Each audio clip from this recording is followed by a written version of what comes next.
The city of San Diego is now forcing hotels to hire back senior workers first when they start reopening. The city council passed the controversial measure yesterday by a 7-2 vote. NBC7's Alexis Rivas has a reaction from workers and also from one of the council members who voted against it. Hotel workers told us today that the passing of this ordinance gives them hope they'll get their jobs back. But one council member who voted against it says this will ultimately hurt them more than it'll help.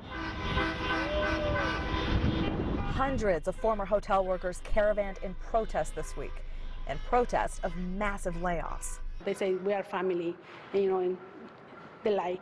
We're not a family there. Inés García Villareal put in 31 years at Sheraton, San Diego as a room service worker before she was let go this summer. He's like, oh, well, it happened. Bye, good luck. It was nice working with you. That's what he said. Orfa Ortiz worked 12 years as a banquet server at Marriott Marquis before getting a pink slip last week. I'm like, what am I going to do? I've been doing this for the rest of my life.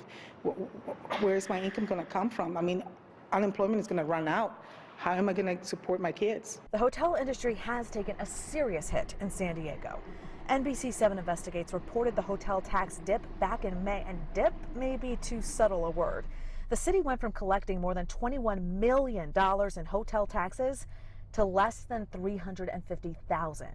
That's a 98% plunge.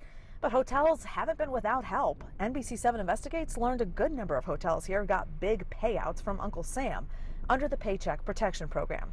In all, hotels got between $79 and $161 million in federal relief in order to allegedly save 13,000 jobs. Tuesday, the city council voted to pass an emergency recall and retention ordinance, forcing large hotels to consider workers with the most experience first when it comes time to rehire. I think it was a giant overreach by government and by unions. Councilmember Scott Sherman was one of the 2 votes against that measure. Was this an idea of the council member, or was it just the unions using COVID to get what they've always been trying to get in the past? Sherman says the ordinance hurts already struggling hotels, and that the solution to layoffs is just to lift COVID-19 restrictions and allow places to reopen. So many of these businesses will never be able to reopen their doors. They'll have to close forever, and those jobs will be lost forever.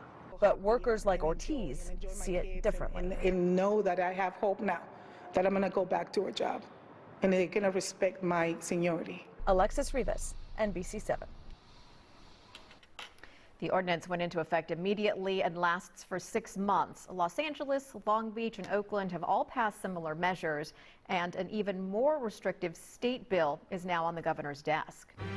Still ahead, the